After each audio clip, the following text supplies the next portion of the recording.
friend invites me to her wedding, but when I show up, I realize the reason I'm here. I pack my stuff.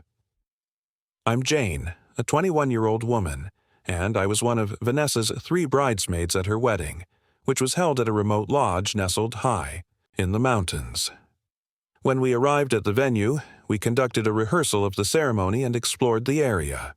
I assumed that after the rehearsal, the men would retire to their cabin, the women to ours, and we'd all unwind before the big day. Instead, the men promptly headed to the liquor store, while the mothers of the bride and groom began directing the bridesmaids to rearrange furniture for the event. That evening, the women handled everything, from dragging 250 chairs out of a storage shed and setting them up to hauling heavy furniture down 2 flights of stairs and repositioning it elsewhere. As the tallest and strongest in the group, I was tasked with moving the largest pieces. Meanwhile, the bride's mother and mother-in-law stood around, chatting about wedding details with Vanessa. I repeatedly asked if the groom and groomsmen could be called to assist, but I was told we shouldn't bother them, since they were unwinding before the wedding. The bride's father has a heart condition, and the groom's father, an older man who uses a cane, was unable to help. After 2 grueling, sweat-soaked hours, I was left with splinters, blisters, and exhaustion, but the setup was complete. During the wedding, I learned the real reason for our labor. The bride and groom were trying to avoid the venue's setup and cleanup fees. At one point, the groom's mother patted my arm condescendingly and said, "Everything will be fine. Jane's our workhorse." Further conversation revealed that, after the bride and groom departed, the bridesmaids and groomsmen were expected to stay behind, cleaning up trash and moving all the furniture back to its original locations. As the reception wound down, it became clear that 2 of the groomsmen were too drunk to be of any use, meaning the brunt of the work would again fall on the bridesmaids. I wanted to say goodbye to Vanessa, but her slightly panicked expression and questions like, "You're leaving? You're leaving now?" made it obvious she expected me to stay and move the furniture back. Unwilling to be exploited further, I left. As I drove down the mountain, my phone exploded with messages. The other bridesmaids texted me, and Vanessa's mother left an angry voicemail accusing me of shirking my bridesmaid duties. The next morning, I woke up to a lengthy message from Vanessa blaming me for a $500 cleanup fee they had to pay because the furniture wasn't returned in time. Am I the idiot? You're not the idiot. If anyone tried to guilt me into paying for their poor planning, I'd laugh in their faces. Expecting your wedding party to perform heavy labor to save money is unacceptable, especially without prior agreement. You can ask for help, but you can't demand it, particularly at the last minute. The fact that only the bridesmaids were expected to work while the groomsmen were allowed to unwind and get drunk is outrageous. Their awful planning isn't your problem. They didn't even ask politely. What terrible people. Good for you for leaving. This was far beyond bridesmaid duties, and you shouldn't be blamed. I'm curious, though. How close were you with Vanessa? Why wasn't this communicated earlier? Jane's response, I was semi-close with Vanessa. We weren't best friends, but we shared many classes in college and went to the same high school. Her parents and the groom's parents were footing the bill, so they were calling the shots. Holy smokes, Vanessa isn't your friend. You should block them all. How can they blame you alone for this? They're delusional if they think you caused their problem. I'm livid reading this. You're not a workhorse. That's a disgusting comment. You didn't sign up for manual labor, and Vanessa doesn't deserve you. My daughter Amanda's school incident. My daughter, Amanda, is a young teenager with cerebral palsy. She can walk independently, but only for short periods and on flat surfaces. Stairs require handrails, and uneven terrain like rocks is inaccessible to her. Her Individualized Education Plan, IEP, outlines these limitations for physical education, PE, classes, and school excursions. Amanda takes a specific bus route home because the alternative route drops her off a mile away on a road without a sidewalk, which is unsafe for her. Today, at 11 a.m., I received a call at work informing me that Amanda had been rude to a substitute PE teacher. Apparently, the teacher insisted she climb the school's rock wall. Amanda explained, "I can't. I have cerebral palsy and I have an IEP." When another student confirmed her condition, the teacher didn't believe her and became aggressive, standing over her. Frustrated, Amanda told him to screw off and repeated it until she was sent to the principal's office. According to the school handbook, this offense warrants same-day after-school detention. When the principal called, I refused to allow it that afternoon. My husband is away for work. I work until 6 p.m., and Amanda needs to take her regular bus home. I have no one to pick her up at 4:30 p.m. when detention ends. I suggested a week of lunch detentions or rescheduling so I could adjust my work hours, but the school mentioned a late bus. I reminded them why Amanda can't take that bus, and the principal responded, "Sounds like a natural consequence to me. This isn't a typical case of a kid being rude and deserving detention. Amanda could be seriously harmed if forced to walk a mile on an unsafe road." The principal accused me of making excuses and said Amanda needed to face consequences, adding that my permission wasn't technically required. They were just notifying me. I agree Amanda's language was inappropriate, so she's grounded for the weekend and will serve any lunch detentions assigned. She'll also apologize for her language but not for defending her medical needs. Forcing her into a dangerous situation is wrong, and if the school insists, I'll take my lunch break to pick her up and withdraw her for the day. Update: the school called back and assigned Amanda 2 days of lunch detention. My sister, who lives out of state, thinks I'm being an overprotective mom and that I'm in the wrong. Am I the idiot? Am I the idiot? You're not the idiot. Why is a young girl responsible for enforcing her medical accommodations at school? They tried to force your daughter to climb a rock wall despite her IEP. That's outrageous. Imagine how many other kids they're mistreating. Don't let this slide. Contact everyone above the principal and file a complaint. Your daughter wasn't wrong for standing up to an adult male authority figure who used intimidating tactics to force compliance after ignoring her legally mandated accommodations. The teacher is unfit for his role and needs discipline. Schools are legally obligated to follow IEPs. It's not an overreach to enforce that. The student who lied to the teacher, sparking this incident, should also face consequences.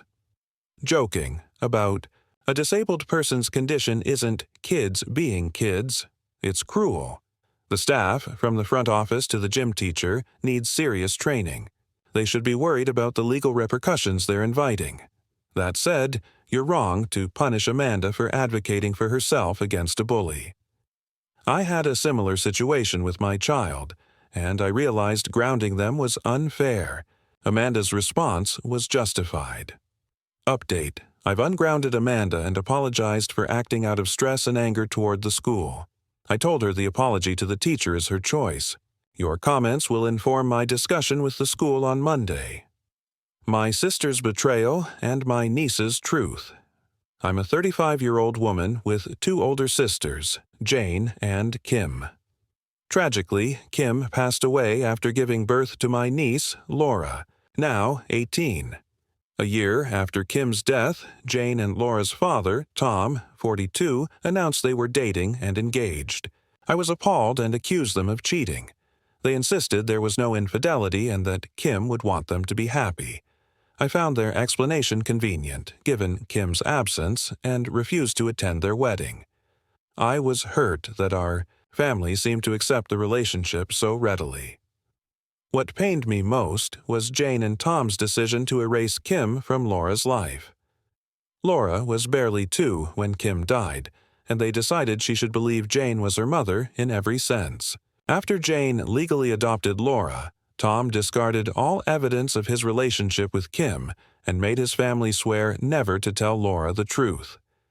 Jane expected our family to comply, but I refused to lie. As a result, I was cut off from Laura.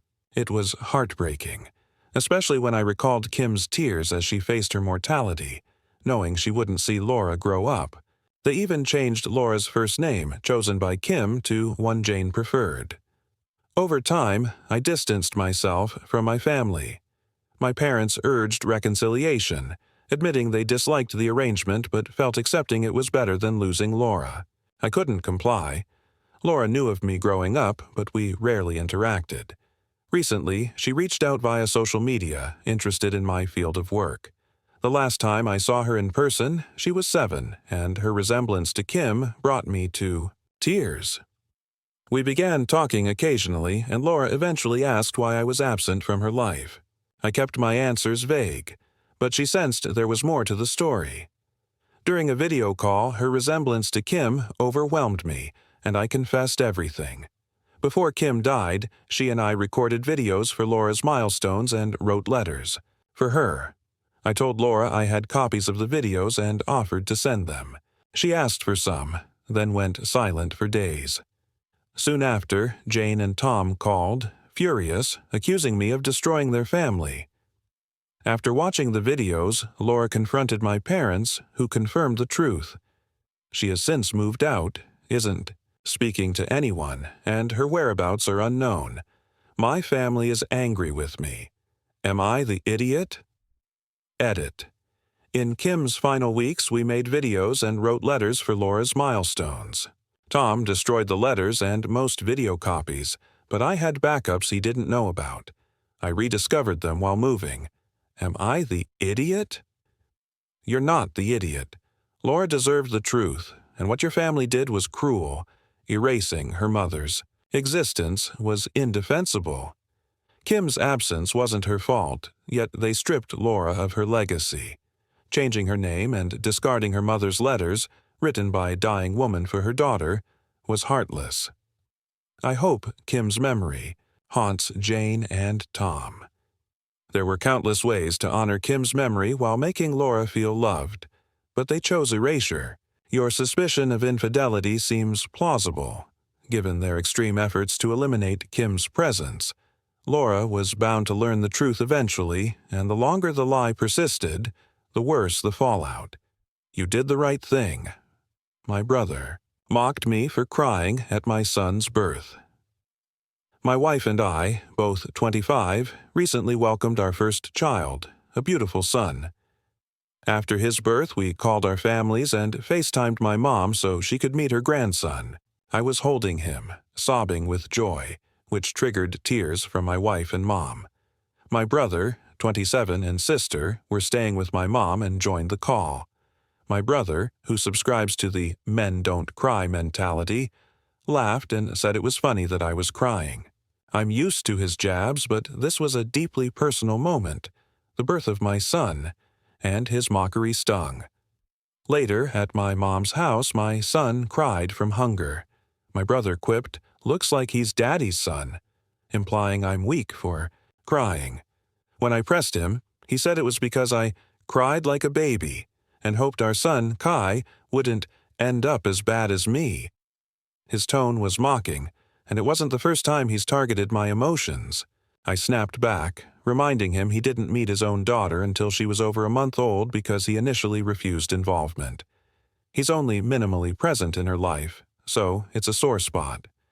My mom scolded us both, and my brother was so offended he didn't say goodbye when we left. He's acting like I went too far by bringing up his personal failings when he was just joking. Did I go too far? Am I the idiot? Am I the idiot? You're not the idiot. Your brother's toxic masculinity is his problem, not yours. He mocked you during a sacred moment and got upset when you hit back. If he can't take jabs, he shouldn't throw them. His absence from his daughter's life speaks volumes about his character, and his bullying stems from his own insecurities. Congratulations on your son. You'll be a great dad. My sister named her baby. After my late husband, I'm 30, 8 months pregnant with my first child, a boy. My husband, Rodrigo, 35, died in the Army 3 months ago. I moved in with my parents, temporarily, as did my sister Kayla, 28, who lives with her boyfriend. It's a large house, and I needed the support after Rodrigo's death. We plan to name our son Alex with Rodrigo as the middle name. Kayla, who just gave birth 5 days. Ago never discussed baby names with me or our family. She mentioned liking Hispanic names. We're white Americans. Rodrigo was Mexican. Yesterday, she came home and introduced her son as Rodrigo. I broke down, feeling it was cruel. My mother agreed, saying Kayla was out of line. Kayla argued I don't own the name. It's common in our area, and since I'm using Rodrigo as a middle name, it shouldn't matter. I begged her to choose another name, but she called me an idiot for suggesting she change her child's identity. Am I the idiot? Am I the idiot? You're not the idiot. Naming her son Rodrigo without discussing it, especially so soon after. Your husband's death was insensitive. While no one owns a name, her decision feels deliberately hurtful, given the timing and lack of communication. If she had talked to you, you might feel differently. For your peace, consider moving out, before your baby arrives and going no contact with Kayla. Her lack of empathy is telling. I'm so sorry for your loss.